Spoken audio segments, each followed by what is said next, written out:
Pakinggan niyo ho ito, mga bossing. Isakop ng bank secrecy law ang impeachment cases, kaya ayon kay House Justice Committee Chairperson at Batangas 2nd District Representative Jervin Luistro, walang hadlang para maisapina ang bank records ni Vice President Sara Duterte, oras na umpisahan na ang pagdinig sa impeachment cases. O, yan ang isa sa nakikita natin. Ngayon ho, mga bossing,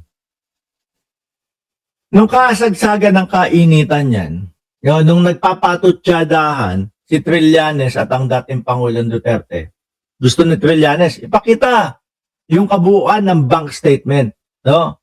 Ang ginawa nila Panelo, nagpamedya, ipinakita lang ho yung pinakaharap kung magkano na lang ang laman nung bangko nila. Yung na yon, yung account na yun. Kasi existing to ho talaga yan eh. Kung kilala nyo ho si Ellen Tordesillas, mga kababayan, isang mamamahayag sa dyaryo. Kung kilala nyo ho yun, sinubukan ho nilang lagyan ng pera. No? Sinubukan po nilang mag-deposit, mga kababayan, ng 500 pesos, yung kaibigan niya, doon sa bank account, na joint account, si Sara Duterte at ang dating Pangulo. Pumasok ho eh. No? So sa madaling salita po, existing po. Kasi kapag walang ganung bank account, ang sasabihin lang ng teller na yan ay ma'am, hindi po pumasok. Sir, hindi po pumasok. Kasi po, hindi nag-exist yung bank account o yung bank name. Baka may mali po, ganito. Pumasok eh. Ibig sabihin, meron talaga at meron silang resibo galing doon sa teller. Ngayon, inulit-ulit yan ni Ellen Tordesillas noong nakaraang taon. 2025, pumasok yung 100 piso. So, ibig sabihin, meron ho talaga. No? So, ang ginawa dati nila Panelo, eto po yung laman ng bank account na yan. Hindi yun ang gustong makita ng taong bayan. Kasi kung sabihin na 2 milyon lang po naman ng bangko na yan, yan lang po. Ano yung sinasabi nilang may pumapasok na 2 bilyon galing kay Sami Uy, di umano. Hindi ho makikita yung kapag ka inilipat na agad yung pera sa ibang account. Kaya ang gusto na makita ng mamamayang Pilipino, taong bayan, ay yung bank statement po. Kapag ka nandun yung bank statement, makikita mo ilan ang pumasok. Pumasok nitong buwan na ito, 2 bilyon. Tapos, after 1 week, inilabas yung 2 bilyon, inilipat sa ibang bank account. Ganon. Kung ano po, yung flow o pangyayari doon sa loob ng bank account na yon. Kasi kapag kayong mga, kung magkano lang ang laman, wala, hindi natin makikita. Yung sinasabi ho, na mga pumapasok na mga pera daw po, galing daw po sa mga lord ng ipinagbabawal na gamot. One of the exceptions or the exception to the bank secrecy law is impeachment cases, no? Because this is the only avenue by which the complainant can look into. Kaya pala talagang sila dyan. Talagang lahat na po ng harang ginawa. Huwag lang silang magdepensa. No? Yan pala ang kinatatakot nila. Dahil pati yan, baka ho kapag nalaman ng dating Pangulong Duterte, nabuksan na yung matagal mo nang ipinaglalaban na wag mabuksan. Baka magbigti ho, wag naman, no? Konti na lang po yan, hintayin nyo na po. Wag nyo na pong gagawin yan, ha? Konti na lang po yan. Tsagain nyo na po, dating Pangulong Duterte. Tuloy. And in fact, avail of the bank records for the purpose of presenting them before the Justice Committee, no? I believe that there will be no hindrance, no? Gumukulong na ang 10 calendar days at mayroon na lamang hanggang March 16 si VP Duterte para isumite ang tugon nito sa Kamara. May sagot po ba? 1 taon na din po ang lumipas, mga kababayan. Simula nung isinumite yung unang impeachment. Hanggang ngayon wala tayong naririnig na sagot. Di ba?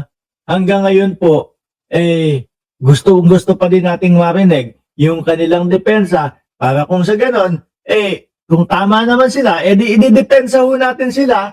Di ba? Pero hanggat wala pong naririnig, nakikita na depensa sa kampo ng Vice Presidente kasama yung 16 na lawyer na hiner niya, paano natin sila idedepensa? Di ba? Sabi ni Janelle Van der Herst, kahit daw ma-impeach, hindi raw magre-resign kasi binoto siya ng 32 million. Kakalad ka rin kaya palabas si Sara? Totoo yun, sinabi. Kahit ma-impeach, hindi magbibitiw. Labag na sa konstitusyon yun. Di ba?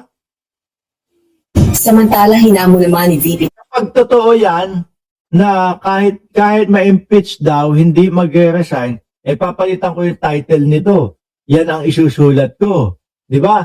Kahit ma-impeach ako, hindi ako magre-resign. Hindi bababa. Yan ang ilalagay ko kung totoo yan, ha? Duterte ang mga nag-aakusa sa kanyang tukuyin kung ano ang umano'y unexplained o hindi maipaliwanag na yaman sa kanyang Statement of Assets, Liabilities, and Net Worth o SALNs. Kaugnay ito ng aligasyon na isa sa umano'y impeachable offense ng pangalawang Pangulo ang pagkamal ng hindi maipaliwanag na yaman at pagpalya na ideklara ang lahat ng ari-arian sa kanyang SALN. Saka yung pagbabanta sa buhay ng Pangulo. Asawa ng Pangulo at pinsan ng Pangulo. Sama din po yun. Diba? Ayon sa complainants, ito ay matinding paglabag sa konstitusyon at pagsira sa tiwala ng publiko. Kabilang ito sa ikatlo at ikaapat na reklamong impeachment na tinukoy na sufficient its substance ng House Justice Panel. Merong members ng House of Representatives na nagsabi ng unexplained wealth na tinatanong ko lagi, ituro mo sa akin, saan dyan ang unexplained? Kasi pag sinabi mong unexplained, hindi mapaliwanag, diba? Mapaliwanag kung paano yan pumasok dyan sa SALN mo. Wala man sinasabi lang nila, may unexplained wealth siya. So, anong iniisip? Kasama yun sa diniska sa kasama yun sa diniska sa Kongreso, lahat po yun, mga kababayan. Bakit parang, hindi! Nandun ulit pala siya. Doon sa sa vlogging station ni Kibuloy. Okay. Nila nakatunganga. Yung iba, Mark, bakit vlogging station ang tawag mo dyan? Vlogger na lang ho yung mga yan. Mga boss, di ba? Tingnan nyo, may matitino ba silang mga host? Mga vlogger lang din yan Ako in 16 years. Anong mauto si Kibuloy na mga host, mga journalist? Paano ba naman? Paano sasali dyan? Ano ba yung mga ibinabalita nila? O kayo na lang po ang magsabi kung ano yung mga binabalita nila. Wala pong mapapasaling mga journalist dyan. Makaya po yung mga inuuto ni Kibuloy, mga vlogger. Na parang sorry sa term nagbilangkad lang ko, naglingkod na may pay o ginana, hindi ako kumikita, hindi naghanap buhay, hindi nagtrabaho. Sa ginawang deliberasyon ng fourth impeachment complaint ng House Panel Miyerkules March 4, ipinakita ang SALN ni VP Duterte noong 2023 at 2024. 77.5 million pesos ang net worth ni VP Duterte noong 2023, samantalang 88. Doon ka magtataka 77 o 88.51 million yung kanilang SALN o yung kanyang kaperahan. Pero yung napapabalita, yung kumakalat sa social media, 140 to 150 million daw. Di umano, yung sweldo ni Koopman. Di ito, isang buwan pa lang ubos na ho yan, mga kababayan. Ngayon, ang tanong, saan talaga kumukuha ng pambayad kay Koopman? 51 million naman noong 2024. Mula 2008, nakita umanong malaki ang itinaas ng kanyang net worth. Inilabas ito ni Bicol Saro Party List Representative Terry Ridon sa pagdinig bilang bahagi ng pagtalakay sa ikalimang ground for impeachment ng ikaapat na reklamo. Rosa Licos, UNTV. Malamang ho ang sasabihin na naman ng Vice Presidente at ng kampo niya, kami po ay pinepersonal, kami po ay pinopolitika kasi ako yung pinakamalakas na kandidato sa 2028.